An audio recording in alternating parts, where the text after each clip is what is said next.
Broadcasting live from the Albay PIO News Center, providing you the most exclusive news update from all over the province. This is News at 12. In the local scene, Provincial Administrator Dr. Cedric D. Dipe has urged the provincial government of Albay to enhance disaster resilience in the plans for hospitals managed by the PGA, particularly in terms of facilities and infrastructure development programs. Dipe shared these insights after the recent consultative meeting with 8 hospitals under the PGA management, focusing on the 2025 Health Facility Enhancement Program grant from the Department of Health. He encouraged the department to submit a prioritized list that includes a disaster-resilient infrastructure plan, which would be integrated into the annual investment plan for 2025. Dipe highlighted the Earthquake Action Plan implemented for the building housing the Albay Public Safety and Emergency Management Office, emphasizing the need to establish similar plans for other PJ properties, including government-run health facilities. He also commented on the recent flooding faced by the Cagraray District Hospital, Manito Municipal Hospital, and Pantao District Hospital due to the intermittent rainfall caused by the shoreline. The official proposed developing an infrastructure enhancement plan to address these challenges, ensure patient safety, and maintain the delivery of health care services.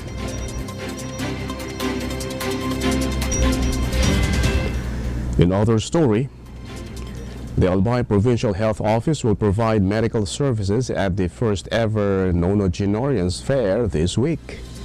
According to Acting Provincial Health Officer Dr. Stella B. Senate, the PHO will offer free services including electrocardiograms, random blood sugar testing, cholesterol testing, and eye checkups, especially for nonagenarians.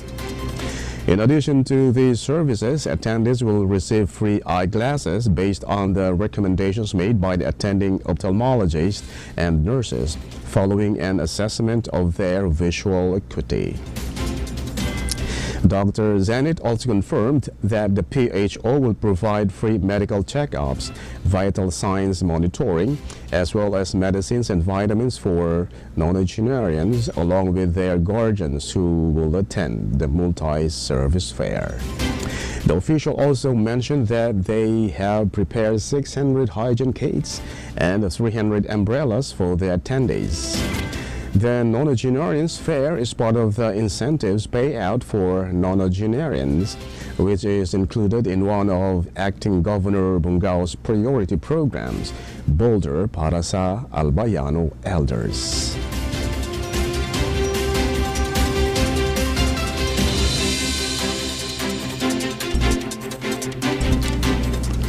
In the national scene, former radio journalist Jay Ruiz has been sworn in as the new Secretary of the Presidential Communications Office by President Ferdinand Marcos Jr. This follows the resignation of Cesar Chavez. Alongside Ruiz, attorney and broadcaster Claire Castro has been appointed as Undersecretary, and the Palace's press briefings will be led by Castro, who will also serve as the Palace Press Officer. After the oath-taking, Chavez personally introduced Ruiz and Castro to the PCO staff at the Malacanang Press Corps. Castro has expressed his commitment to helping clarify the President's statements and policies, although he will not act as the President's spokesperson. Ruiz has indicated that his focus will be on ensuring a smooth transition within the PCO, in line with the President's directive to communicate the government's initiatives and provide accurate information to the public.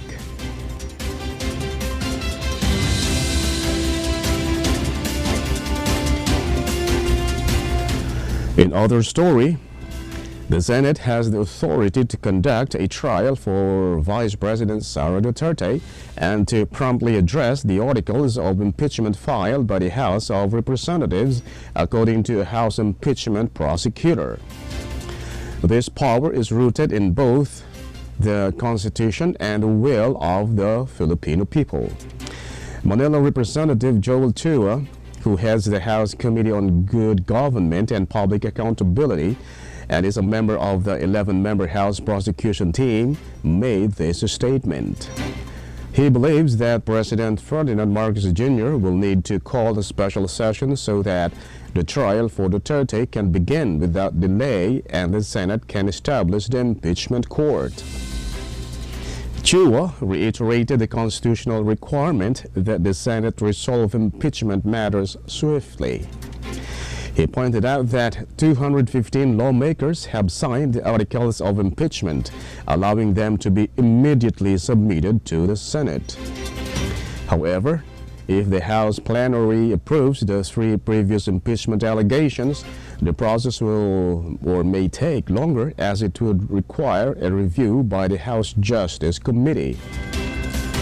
Senate Minority Leader Aquilino Pimentel indicated that the impeachment trial could start next month instead of waiting until July.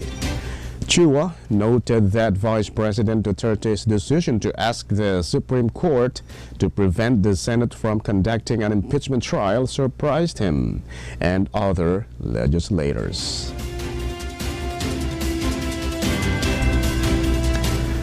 In other news, President Ferdinand Marcos Jr. met with President Rangel Whips of Palau during the latter's 2-day official visit to Malacanang. In their bilateral meeting, President Marcos highlighted the Philippines' economic contributions to Palau, largely facilitated by the overseas Filipino workers' employment. He emphasized that this reflects the strong people-to-people connections between the two nations.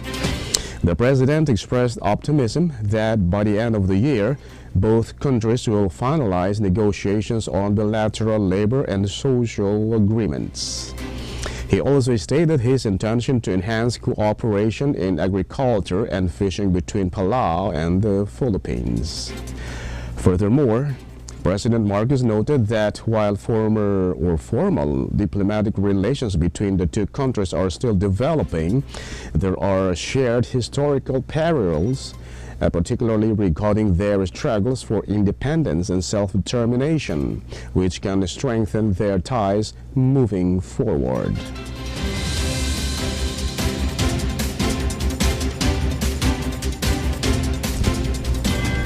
And in the news outside the country, Israel has postponed the release of several hundred Palestinians or Palestinian prisoners and detainees in exchange for the return of Israeli hostages. According to the Palestinian Prisoner Society, no specific date has been set for the release of the Palestinian prisoners. Initially, the Israeli Prime Minister's camp indicated that they wanted Hamas to assure them that its captives would not be released in a humiliating ceremony. The planned release would include 620 Palestinian detainees and prisoners, among them a woman and 23 children.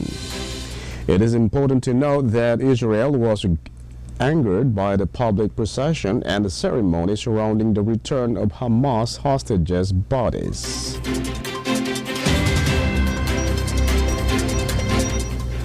And finally, in the news outside the country, an American Airlines flight had to be diverted to Rome after a bomb threat occurred while the plane was en route from New York to India when the threat was made.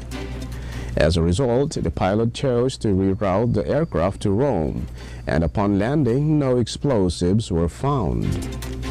The Boeing 787-9 was escorted by Italian Air Force Eurofighters before its arrival at Rome Fiumicino Airport. The aircraft will remain in Rome for a day before continuing its journey to India. And that's all for the news at 12, February 25, 2025. I will be back tomorrow for more news updates. And thanks to our 12 o'clock news writer LJ Lorejo and Dan Roquion. And on the technical side, Chad Bobis. Of course, our Provincial Information Officer, Mary Luduca Castillo. and under the supervision of our Governor, Baby Glenda Bungao. Today is February 25. We are commemorating the EDSA Revolution, said to be a peaceful revolution. Hope you enjoy the day. There is no holiday anyway.